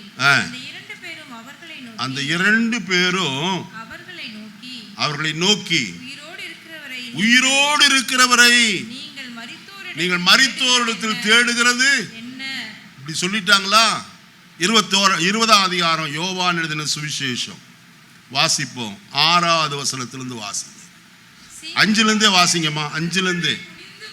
அதற்குள்ளே குனிந்து பார்த்து சீலைகள் கிடைக்கிறதை கண்டான், ஆனாலும் அவன் உள்ளே போகவில்லை. சீமோன் பேதுரு அவனுக்கு பின்னே வந்து கல்லறைக்குள்ளே போய் சீலைகள் கிடக்கிறதையும் அவருடைய தலையில் சுற்றி இருந்த சீலை மற்ற சீலைகளுடனே தனியே வைத்திராமல் தனியே ஒரு இடத்திலே சுருட்டி வைத்திருப்பதையும். நம்ம வீட்டில் பெட்ஷீட்டை சுற்றுறோமா? அது வருஷ கணக்கில் அப்படியே தான் கிடக்குது சிலருடைய வீடுல. ஏன்னா அப்போதான் சமயத்துக்குள்ளே எப்போ வேணாலும் போய் படுத்து மூடிக்கலாம். இயேசுநாதர்கிட்ட ரொம்ப ஸ்ட்ரிக்டான டிசிப்ளின் இருந்துச்சு. பந்தி இருக்கணுமா 50 பேரா 100 உட்காரு, எல்லாவற்றிலும் டிசிப்ளின். அப்பத்தை அவர்களுக்கு கொடுக்கணுமா, அவர் கையிலே வாங்கினார், வானத்தை அண்ணாந்து பார்த்து ஜெபம் பண்ணி அதை பிட்டு சீஷருடைய கையிலே கொடுத்தார். இங்க பாருங்க, அவர் உயிர்த்தெழுந்து பரத்திற்கு போவதற்கு முன்பு அவர் செய்த காரியங்க வசனத்தில் சொல்லப்பட்டிருக்கிறது. சீலைகள் என்ன செய்யப்பட்டிருக்கிறது? தனியே ஒரு இடத்துல வைக்கப்பட்டு அவைகள் எல்லாம் சுருட்டி வைக்கப்பட்டிருந்ததா. நம்ம செய்யறோமா? கழட்டுற சட்டை எங்கேயோ தூக்கி கடாசரம், அப்புறம் கேட்குற என் பனியன் எங்க, என் பேண்ட் எங்க, என்னுடைய சில பேர் என்னென்னலாம் கேட்குறாங்க. பைக் சாவி எங்கேயோ தூக்கி கடாசுறது, அப்புறம் போட்டு பைக் எங்கே, சாவி எங்கே, நீ தான் எடுத்து வச்சிருப்ப, நான் தான் எடுத்து இங்கே தான் போச்சேன். வைக்கிறதுக்குன்னு ஒரு இடம் இருக்குது, அந்த இடத்துல என்ன செய்யணும்? நான் ஏன் இதெல்லாம் சொல்கிறேன்னு எனக்கு தெரியல. டிசிப்ளின் முதலாவது கிறிஸ்தவ வாழ்க்கையில் தேவை. எந்த காரியத்திலும் சுத்தம், டிசிப்ளின், இதெல்லாம். ஒரு அம்மா 10 மணிக்கு மேலே இங்கே கடைக்கு வந்துச்சு. என்ன பொம்பளையெல்லாம் பார்க்குறது தான் உங்கள் வேலையான்னு கேட்குறீங்க? அப்படி கேட்காதீங்க. சில நேரம் கண்ணில் படுது, வேதனையான்னு நான் சொல்கிறேன், நான் சும்மா சொல்லலை. தலை கொண்ட ஊசிக்கு பதிலாக என்ன இருக்குது தெரியுமா? ப்ரஷ் இங்கே குத்திட்டு வந்திருக்கு. இப்படியும் ஆட்கள் இருக்காங்க. ஒரு அம்மா ஸ்கூலுக்கு வருது, ஸ்கூட்டரில் வருது, தலையில் சீப்பு இப்படியே தூங்கி குத்த வச்சுட்டு இருக்குது. அட, தலையை சீவிட்டு சீப்பை வீட்டில் வச்சுட்டு வரணும்னு ஒன்று கூட தெரியல, அதை அப்படியே வச்சுட்டு. படித்த ஆட்கள், படிக்காதவங்க இல்லை, என்ன இல்லை, டிசிப்ளின் இல்லை. அந்த ஒரு நிமிஷம் எடுத்து வைக்கிறதுக்குரிய ஒரு பொறுமையோ காரியமோ செய்யறது இல்லை. அப்படியே ரோட்டில் போனால் என்ன சொல்லுவாங்க அதை பற்றி டோன்ட் கேர். கிறிஸ்துவுடைய மாதிரியை பின்பற்றுவோம். பாருங்க, எல்லாருடைய கால்களையும் அவர் கழுவின போது அவர் பந்தியை விட்டு எழுந்து தன் வஸ்திரத்தை கலற்றி வைத்து அறையிலே ஒரு சீலையை கட்டி கொண்டு ஒவ்வொருடைய பாதங்களையும் அவர் என்ன செய்ய ஆரம்பித்தார்? கழுவ ஆரம்பித்தார். எல்லாத்திலும் டிசிப்ளின். என்னை கேட்கிற கர்த்தருடைய பிள்ளைகளே, கடற்கரைக்கு வந்தார், பேதுருவின் படகு, அவர்கள் எல்லாரும் வலையை அலசி கொண்டிருந்தார்கள். வீட்டுக்கு போறதுக்கு சமயம் ஆகிவிட்டது, ஒன்றும் கிடைக்கல, வெறுமையாயிருந்தார். இயேசு சொன்னார், சற்று தள்ளி கொண்டு போய் நிறுத்தப்பா, படகை கொஞ்சம் தள்ளு. உடனே கீழ்ப்படிந்து தள்ளி விட்டான். இயேசு கடற்கரையில் நின்று படகிலே நின்று பிரசங்கம் பண்ணார்.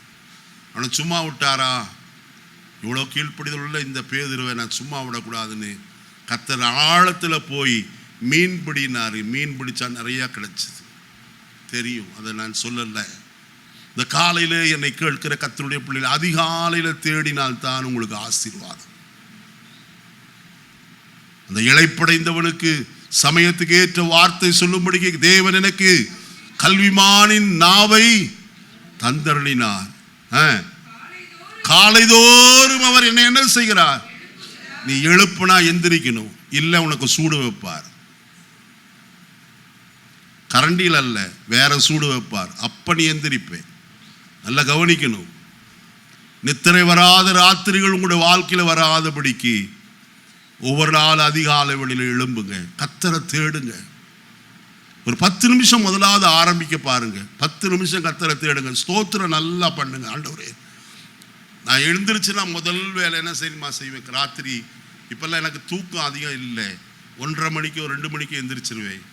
எழுந்தால் முதல் நாள் செய்கிற காரியம், ஆண்டவரே இந்த நாளை எனக்கு கந்திரே உமக்கு ஸ்தோத்திரம். நான் கொஞ்ச நேரம் தூங்கினாலும் பரவாயில்ல, எனக்கு நித்திரை இல்லாவிட்டாலும் பரவாயில்ல, உண்மை ஸ்துதிக்க இந்த காலை வேளையில காண எனக்கு உதவி செய்தரே, ஸ்தோத்திரம். நான் சொல்லி பழகணும். நம்முடைய வாழ்க்கை அப்படி இருக்கணும், மாறணும். கர்த்தரோடு ஒரு நெருங்கின தொடர்பு இருந்தால்தான் அது ஆசீர்வாதம். வசனம் அதான் சொல்லுது. அதிகாலையில போய் என்ன செய்யணும்? தேவ சமூகத்தில் நிற்கணும் என்று வேதம் சொல்லுது. வாசிப்போமா? நான் எங்கேயோ பிரசங்கத்துக்கு போயிட்டு இருக்கேன். நான் இன்னைக்கு ஆயத்தம் பண்ணின பிரசங்கம் அல்ல, ஏதோ ஒரு செய்தியை கர்த்தருடைய சன்னிதானத்தில் கர்த்தருடைய நாமத்தினாலே உங்களுக்கு சொல்லிக் கொண்டு ஆவியானவர் சொல்லுகிறதை உங்களுக்கு சொல்லுகிறேன். 34ஆம் அதிகாரம் யாத்திராகமத்தின் புஸ்தகம் முதல் 2 வசனங்களை வாசிப்போம். கர்த்தர் மோசேயை நோக்கி முந்தின கற்பனைகளுக்கு ஒத்த 2 கற்பனைகளை இழைத்துக்குள். வாசிங்க. நீ உடைத்து போட்ட முந்தின பலகைகளில் இருந்த வார்த்தைகளை அவைகளில் எழுதுவே. விடியற் காலத்தில் நீ ஆயத்தமாகி சீலாய் மலையில் ஏறி அங்கே மலையின் உச்சியில் காலமே என் சமூகத்தில் வந்து என்ன செய். பார்த்தீங்களா? தேவ சமூகத்தில் நின்னாதான் என்ன கிடைக்கும்? அந்த நாளுக்குரிய வார்த்தை உங்களுக்கு கிடைக்கும். எத்தனை பேருக்கு இந்த காலையில் தேவனுடைய வார்த்தை கிடைத்தது? தேவன் என்னோடு தம்முடைய வசனத்தை கொண்டு பேசினார் என்று எத்தனை பேர் நம்ம சொல்ல முடியும்? தேவ சமூகத்தில் நின்றால் கர்த்தர் நமக்கு வார்த்தையை தருகிறவர்.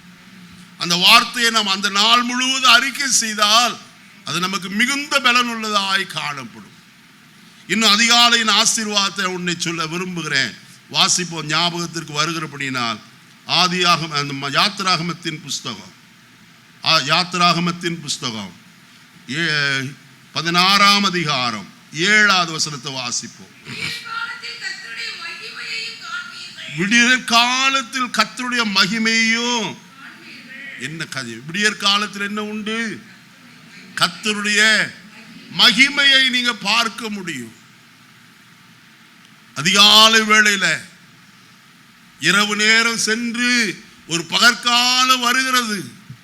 இருளான நாட்களை கர்த்தர் மாற்றி உங்களுடைய வாழ்க்கையில ஒரு வெளிச்சத்தை வசந்தத்தை வீசும்படிக்கு செய்ய விரும்புகிறார்.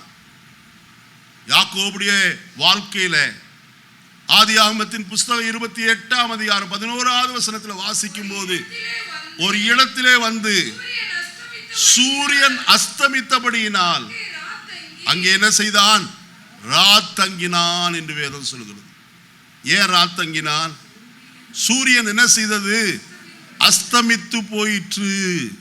அருமையான கர்த்தருடைய பிள்ளைகளே, இந்த நாளில் நான் உங்களோடு சொல்லுகிற ஒரு காரியம், சூரியன் அஸ்தமிக்கிறதற்கு ஒரு நேரம் உண்டு. ஏன்னா அப்பதான் தங்களுடைய வேலையெல்லாம் முடித்து தங்கள் பண்ணைக்கு என்ன செய்வார்கள்? திரும்புகிற நேரம். சங்கீதத்தில் அது வசனம் இருக்கிறது.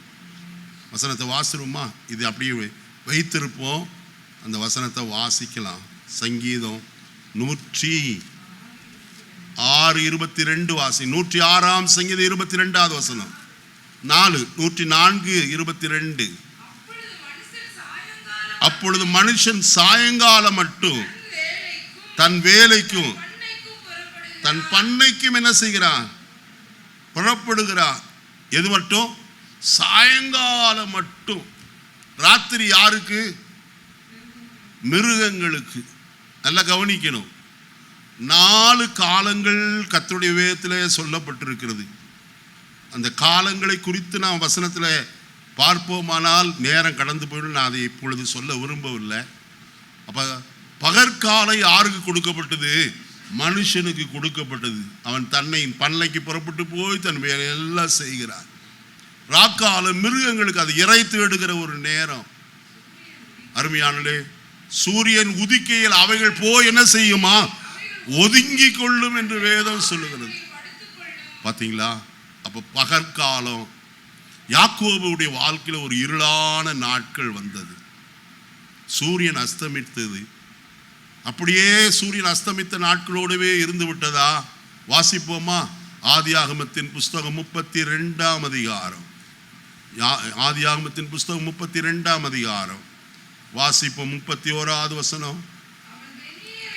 அவன் பெனியேலை கடந்து போகையில் சூரியன் என்ன ஆயிற்று? ஒரு ராக்காலம் வந்தால் ஒரு பகற்காலமும் என்ன செய்யும்? சொல்லுங்க, வரும். இல்ல எப்பவே இருட்டாதான் இருக்கா? சொல்லுங்க. ஒரு ராக்காலம் உண்டானால் அது பகற்காலமும் கர்த்தர் நியமித்து வைத்திருக்கிறார். அப்ப உங்களுடைய வாழ்க்கையில இருளான நாட்களாகவே எப்போது இருப்பது இல்லை. ஏசாயா 60:20 வாசிக்கும் போது கர்த்தருடைய வசனம் இப்படி சொல்லப்பட்டிருக்கிறது. உன் சூரியன் இனி அஸ்தமிப்பதும் இல்லை, உன் சந்திரன் இனி மறைவதும் இல்லை, கர்த்தரே உனக்கு நித்திய வெளிச்சமாயிருப்பார். உன் துக்க நாட்கள் என்ன செய்யும்? எத்தனை பேருக்கு துக்க நாட்கள் முடிவுண்டாகணும்? ஒருத்தருக்கு விளங்கலையா? என்னங்க ஒரு அல்லேலியா சொல்ல மாட்டேங்கிறீங்க? என்னமோ சபைக்கு வந்தோம், பாஸ்டர் அல்லேலியா சொல்லு இது என்ன இது வித்தியாசமா போறாரு. வித்தியாசமா தான் போவேன். சும்மா வந்துட்டு அப்படியே ஸ்பெக்டேட்டரா பார்வையாளரா இருந்துட்டு போகணும்னு விரும்பவில்லை. நீங்க என்னோடு சேர்ந்து வரணும், வசனத்தை கற்றுக்கொள்ளணும். வசனம் என்ன சொல்லுகிறது? உன் சூரியன் இனி அஸ்தமிப்பதும் இல்லை, உன் சந்திரன் இனி மறைவதும் இல்லை, கர்த்தரே உனக்கு நித்திய வெளிச்சமாயிருப்பார். எந்த நாட்கள்? யாருக்கு துக்க நாள் எல்லாம் முடிஞ்சு போகணும். நல்ல கரத்தில் உயர்த்திய ஒரு அல்லேலூயா சொல்லுங்க. வசனத்தில் வாசிக்கிறோம். யோவான் 16:20. யோவான் 16:20.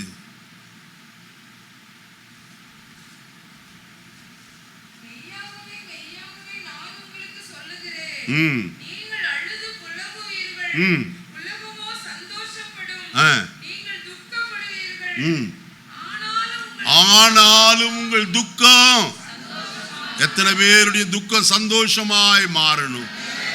கர்த்தர் நம்முடைய கண்ணீர் யாவையும் துடைத்து நம்முடைய துக்கத்திற்கு முடிவுண்டாக்க போகிறார். நீ துக்கப்பட்டது போதும், இனி நீ அழுது கொண்டிராய் என்று கர்த்தருடைய வசனம் சொல்கிறது. மரியாள் கல்லறை தோட்டத்தில் அழுது கொண்டிருந்தால் ஒரே ஒரு வார்த்தை சொன்னாருங்க, மரியாளே. வேற ஒன்னும் சொல்லல. அவளுடைய ஒரே ஒரு வார்த்தை, அவளை பெயர் சொல்லி கூப்பிட்ட உடனே துள்ளி எழுந்து விட்டாள். அவளுடைய துக்கம் எல்லாம் கடந்து போய்விட்டது. என்ன செய்தால்? ரபூனி என்று ஓடுகிறாள். அப்ப அவருடைய ஒரு வார்த்தை மரியாளுக்கு அவரை பெயர் சொல்லி அழைத்தது அவ்வளவு சந்தோஷத்தை உண்டாகி இருக்குமானால், இன்றைக்கு நம்மோடு கூட கர்த்தர் ஒரு வார்த்தை சொன்னாலே போதுமே. அதனால தான் பாட்டுக்காரன் பாடினா, ஒரு வார்த்தை சொன்னால் போதுமே என் வாழ்க்கையெல்லாம் செழிப்பாகுமே. எத்தனை பேர் விரும்புறீங்க? கர்த்தாவே என்னோடு கூட நிறைய பேசணும் வேண்டாயா, ஒரே ஒரு வார்த்தை என்னோட நீ சொல்லுகிற ஒரு வார்த்தையை நான் கேட்டா போதும், எனக்கு பெரிய சந்தோஷம். கர்த்தர் அதை செய்ய வல்லவராயிருக்கிறார். விடியற் காலத்தில் கர்த்தருடைய சமூகத்தில் ஆயத்தமாகி வந்து நிற்கணும். அடுத்தது வசனத்தில் சொல்லப்பட்டிருக்கிறது. யாத்ராகமத்தின் புஸ்தகம் 16ஆம் அதிகாரம் வாசிப்போமா? 12வது வசனத்தை வாசியுங்கள்.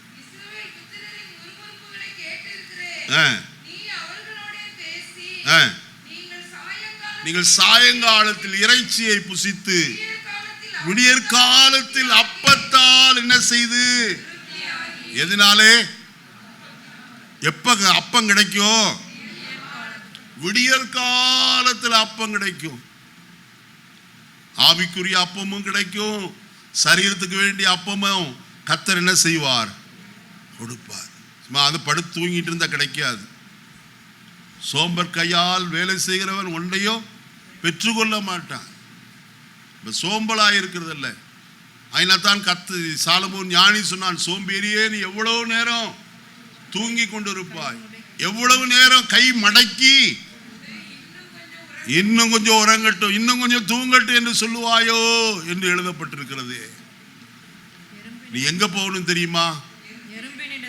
எறும்பினிடத்துல. ஞானமற்ற ஒரு ஜந்து, அந்த ஜந்துவுக்கு இடத்துல நீ என்ன செய்? போய் கற்றுக்கொள். போய் இங்க உட்கார்ந்துட்டு இல்ல, போய் எங்க போகணும்? எறும்பு புத்துக்கிட்ட போய் உட்கார்ந்து எறும்ப பார்த்து கத்துக்க, அதன் வழிகளை, ஞானத்தை கற்றுக்கொள். என்ன ஞானம்? அது பிரபுவும் இல்லை, அதிகாரியும் இல்லை. நீதிமொழியில் 6ஆம் அதிகாரத்தில் இருக்காது. வாசிங்க. கோடை காலத்தில் தனக்கு ஆகாரத்தை சம்பாதித்து. ஏமா பைபிளை பாருங்க, இங்க பார்க்காதீங்க, பைபிளை பாருங்க. போர்டில் நீ சொல்ல, இதையும் ஆஃப் பண்ணிடலாம் நினைக்கிறேன். பைபிளை திறக்கிறதே இல்லை அநேகர், நான் பார்த்துட்டே இருக்கிறேன். பாஸ்டர் இதையும் கவனிக்கிறாரா? எல்லாத்தையும் கவனிப்பேன். கொஞ்சம் பைபிளை திறந்தத அப்பதான் என்ன தெரியுங்களா, இதை பார்த்தீங்கன்னா ஞாபகம் வராது எங்க இருக்குதுன்ட்டு. ஆனா நீங்க உங்க பைபிளை பார்த்தீங்கன்னா, ஐயா சொன்ன வார்த்தை இங்கே தான் இருக்குன்னு மறுபடியும் என்ன செய்யலாம்? எடுக்கலாம். வாசிங்க. இப்போ கோடை காலத்தில் தனக்கு ஆகாரத்தை சம்பாதித்து சாணியத்தை சேர்த்து வைக்கும். அவ்வளவு ஞானம் உள்ளது. அதனால்தான் நீ எறும்பின் இடத்திலே அந்த வசனத்தை போடுப்பா. 6:6 பார்த்தீங்களா? வசனம் என்ன இருக்கு? சோம்பேறியே நீ எறும்பின் இடத்துல கலெக்டர்கிட்ட போன்னு சொல்லல, கமிஷனர்கிட்ட போன்னு சொல்லல, அல்லது அந்த பாஸ்டர்கிட்ட போ அப்ப ஞானத்தை கற்றுக்கொள்வாயின்னு சொல்லல. எறும்பின் இடத்துல போய் அதன் வழிகளை பார்த்து பாருங்க. ஒரு எறும்பு எப்படி போகுதோ அந்த எறும்பை பின்பற்றிட்டே எல்லா எறும்பு என்ன செய்யும்? மறுபடியும் கீழே இறங்கி வரும்போது அதே மாதிரிதான் வரும். பார்த்துருக்கீங்களா? அதெல்லாம் இங்க பார்க்கறதுக்கு நேரம், அது எதுக்கையா பார்க்கணும்? இயேசுநாதர் அநேக காரியத்தை பார்க்க சொல்லி இருக்கிறார். காகங்களை கவனித்து பாருங்கள் என்று. நம்ம பார்க்கிறோமா? அது காக்கான்னு கத்திட்டு இருக்குதுயா, அது எதுக்கு பார்க்கணும்? இல்லை, கவனித்து பார்த்தால் அதனிடத்துல நான் கற்றுக்கொள்ள முடியும். யோபு சொல்லும்போது ஒரு வார்த்தையை சொல்கிறேன், இதோட சேர்த்து சொல்ல விரும்புகிறேன், ஞாபகத்துக்கு வருகிறபடினால. வாசிப்போமா கர்த்தருடைய வசனத்தை?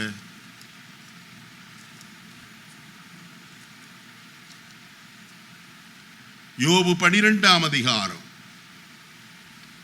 7வது வசனத்திலிருந்து வாசிக்கலாம். இப்பொழுது நீ மிருகங்களை கேட்டுப்பார், அவைகள் உனக்கு. மனுஷங்கிட்ட கேட்க சொன்னாரா? சொல்லுங்க, பின்னாடி கேக்குதா? ஒருத்தர் கை தூக்கவே மாட்டாங்க. கேக்குதுனா கேட்கலங்கிறது ஒரு நாள் சொல்லுங்க ஐயா. கேக்குது. இப்ப வசனத்தை எடுத்துட்டீங்களா? யோபு 12ஆம் அதிகாரம் 7வது வசனம் வாசிங்க. இப்பொழுது நீ மிருகங்களை கேட்டுப்பார், அவைகள் உனக்கு என்ன செய்யும்? போதிக்கும். ஆகாயத்து பறவையை கேள், அவைகள் உனக்கு அறிவிக்கும். அல்லது பூமியை விசாரித்து கேள், அது உனக்கு உபதேசிக்கும். சமுத்திரத்தின் மச்சங்களை கேள், அவைகள் உனக்கு விவரிக்கும். கர்த்தருடைய கரம் இது எல்லாம் செய்ததென்று இதில் எல்லாரையும் அறியத்தக்கவன். இப்ப எங்க போய் கேட்க சொல்றாரு? எறும்பு கிட்ட போங்கிறாரு, இங்கே மிருகத்துக்கிட்ட போனாரு. ஆகாயத்து பறவையை பாரு, பூமியை விசாரித்து கேள், மச்சங்களை கேள். இதுக்கே ஒரு பிரசங்கம் பண்ணணும். பிரசங்கம் பண்ணா இன்னைக்கு 2 மணி ஆயிரும். அப்புறம் நல்லா திட்டிடுவீங்க. என்ன பாஸ்ட் வாய்க்கு வந்ததெல்லாம் பேசுறதுக்கு நேரத்தை எடுத்துட்டாரு. இல்லை, நான் நிறுத்த போகிறேன்.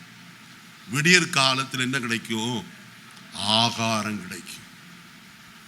நீங்க கர்த்தருடைய சமூகத்திற்கு வந்தால் அவருடைய சத்தத்திற்கு செவி கொடுத்தால் அவர் உங்களுக்கு ஆகாரம் கொடுக்கிறவர்.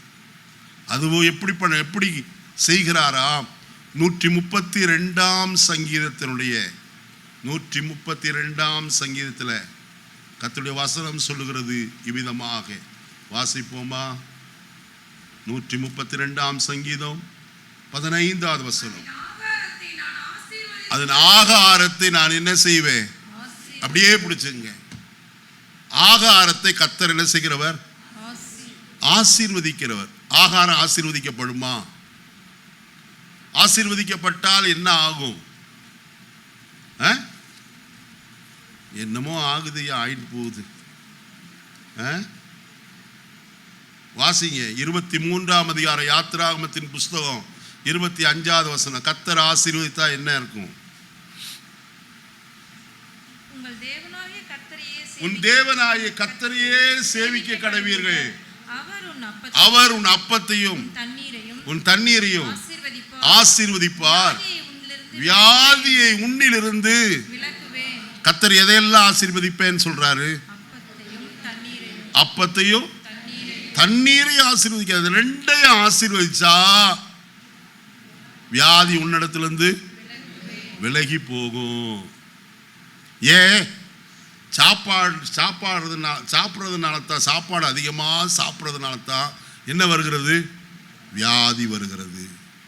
கண்ட தண்ணீர் எல்லாம் குடிக்கிறதுனால தான் என்ன செய்யுது? வியாதி வருது.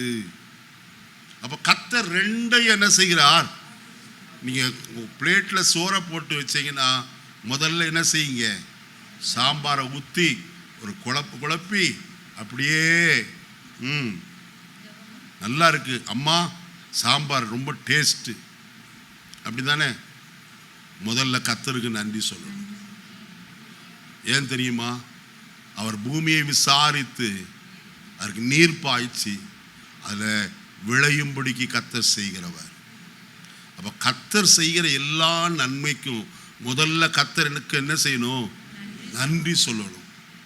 கர்த்தருக்கு நன்றி சொன்னால் அங்கே வசனம் சொல்கிறது, உன் தேவனாய கர்த்தரையே சேவிக்க கடவீர்கள். அவர் உன் அப்பத்தையும் தண்ணீரையும் ஆசீர்வதிப்பாய்.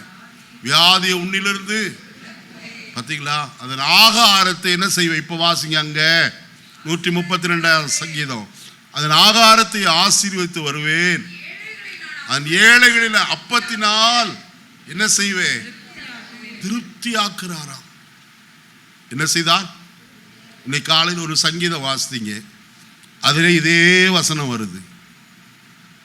எத்தனை பேருக்கு ஞாபகம் இருக்கு? நீங்க 1000 வசனம் சொல்றீங்கயா, எதுதான் ஞாபகங்களுக்கு இருக்கு?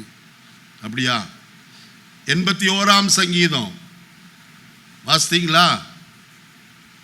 10வது வசனத்திலிருந்து வாசித்தீங்க. கடைசி 2 வசனத்தை வாசிங்க. அப்பொழுது கர்த்தரை பகைக்கிறவர்கள் இச்சகம் பேசி அடங்குவார்கள். என்னென்றைக்கு இருக்கும்? உச்சிதமான கோதுமையினால் உன்னை என்ன செய்வார்? போஷிப்பார். கண்மலையின் தேனினால் உன்னை என்ன செய்வேன்? இப்ப எதிலெல்லாம் திருப்தி ஆக்குறாரு? அதே போயிருச்சியா? இப்பதானே கேட்டீங்க வசனம். இங்கே மறந்தீங்கன்னா அப்புறம் எங்கே இந்த வாரம் முழுவதும் கேட்கறது? முதல்ல அப்பத்தினால் என்ன செய்கிறவர்? ரெண்டாவது ஹனியா, தண்ணீரை ஆசீர்வதிக்கிறார். இல்ல திருப்தி ஆக்குவதை கேட்கிறேன். அப்பத்தை அது சரிதான், அது சொல்லியாச்சு. இன்னொரு காரியத்தை இப்பதான் திருப்தி ஆக்குவேன்னு வசனத்தை வாசித்தீங்க. என்னது? கண்மலையின் தேனு. எந்த தேனு? மலர்ந்தேன் தான் ரொம்ப நல்லா இருக்கும்பாங்க. அப்படிதானே ஐயா? ஏன்னா மலையில் இருக்கிற மலையிலேருந்து இங்கே வந்ததுனால கேட்குற அவரை. மலர்ந்தேன் தான் ரொம்ப நல்லா இருக்கும். டேஸ்ட்லேயே டேஸ்ட் அது ஒன்று தான். அப்போ கண்மலையின் தேனினால் உன்னை திருப்தி ஆக்குவேன்னு சொன்னா 19ஆம் சங்கீதத்தில் ஒரு வசனம் இருக்கு. வார்த்தைகள் எல்லாம் எப்படிப்பட்டது? தேனிலும் தேன்கூட்டிலிருந்து ஒழுகும் தெளிதேனிலும் மதுரமுள்ளதாய் காணப்படும்.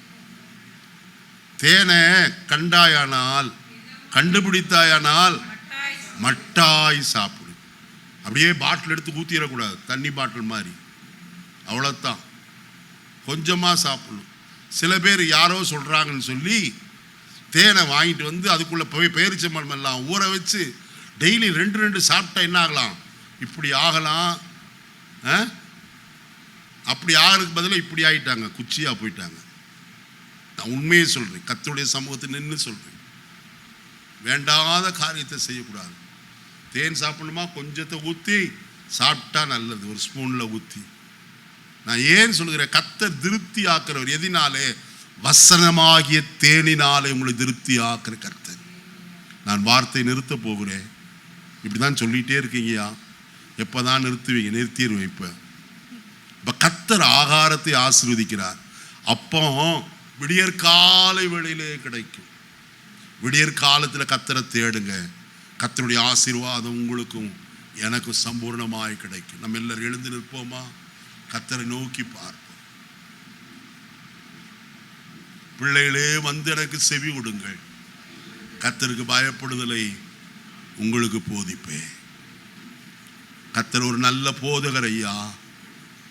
நான் உனக்கு போதித்து நீ நடக்க வேண்டிய வழியை உனக்கு காட்டுவேன். உண்மையில் என் கண்ணை வைத்து உனக்கு ஆலோசனை சொல்லுவேன். இந்த காலையில தேவனுடைய வார்த்தையை நீங்க கேட்டிருக்கீங்க. தேவ ஜனமே, உங்களை கர்த்தர் ஆசீர்வதிக்க விரும்புகிறார். நீங்க செவி கொடுத்தால் உங்கள் பிதாக்களை பார்க்கலும் கர்த்தர் உங்களை பெருக பண்ணுவார். உங்களுக்கு நன்மை உண்டாகும்படிக்கு திரும்பவும் சந்தோஷப்படுவார்.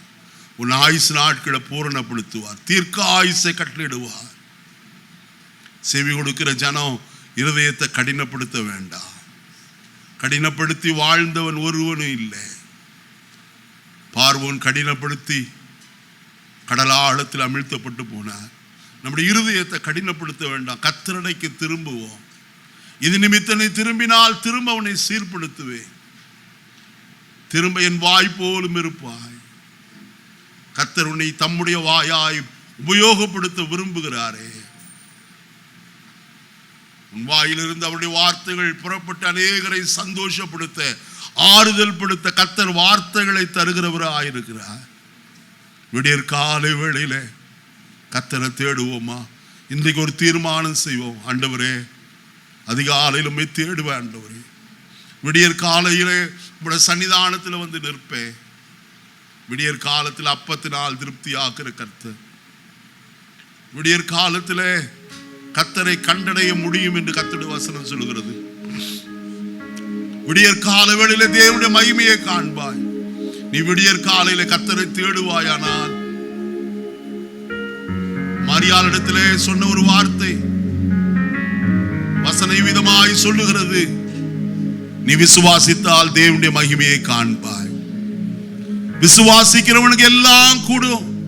அதிகாலை வேளையில கர்த்தரை தேடுவாயானால் விடியற் காலத்துல நீ தேவனுடைய மகிமையை காண முடியும். அவர் உனக்கு மகிமையான காரியங்களை செய்கிறவர்.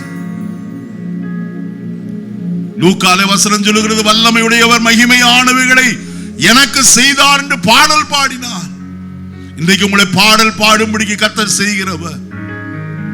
உங்களை சந்தோஷத்தினால் நிரப்புகிறவர். உங்களை இருதயங்களை பூரிப்படைய பண்ணுகிறவர். உங்கள் துக்கம் எல்லாம் மாற்றும்படிக்கு செய்கிறவர். உன் வாழ்க்கையில ஒரு விடியற் கால வேளை வருகிறது. ராக்காலம் கடந்து போகிறது. கர்த்தர் உன் மேல் உதிக்கிறவராய் காணப்படுவார். எழும்பி பிரகாசி, உன் ஒளி வந்தது என்று சொல்கிறார். உன்னை திரும்பவும் பிரகாசிக்க பண்ண விரும்புகிற கர்த்தர் அன்றைக்கு நீ திரும்புவாயா? அவர் சத்தத்தை கேட்பாயா? உண்மையாகவே நீ அவருடைய கைக்குள்ளான ஆடுகளாயிருந்தால் அவருடைய சத்தத்திற்கு நீ செவி கொடுப்பாய். செவி கொடுக்கிறவன் பாக்கியவான். அவன் விக்கினமின்றி வாசம் பண்ணி அமைதியாய் காணப்படுவான் என்று சொன்னார். கர்த்தரை தேடுவோமா? இந்த காலையில கர்த்தருடைய சமூகத்தை தேடுவோம். கர்த்தருடைய வசனத்தை கேட்க நம்முடைய இருதயத்தை கர்த்தருக்கு நேராக்குவோம். ஜெபிப்போமா? பரலோகத்தின் நல்ல பிதாவே, நல்ல வேளைக்காய் ஸ்தோத்திரம்.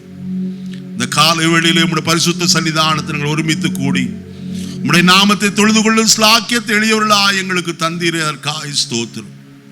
உம்முடைய வார்த்தைகளினாலே நாங்கள் தைரியப்பட எங்களுக்கு சகாயம் செய்தீர். தொடர்ந்து எங்களோடு கர்த்தருடைய ஆவியானவர் கிரியை செய்யும். இந்த வாரம் முழுவதும் நாங்கள் வார்த்தைகளை சிந்தித்து தியானித்து அவைகளினாலே நாங்கள் ஆசீர்வதிக்கப்பட எங்கள் ஒவ்வொருவருக்கு நீர் அனுக்கிரகம் செய்ய உம்முடைய கரத்தில் எங்களை தாழ்த்தி அர்ப்பணிக்கிறோம். இயேசுவின் நாமத்தில் பிதாவே.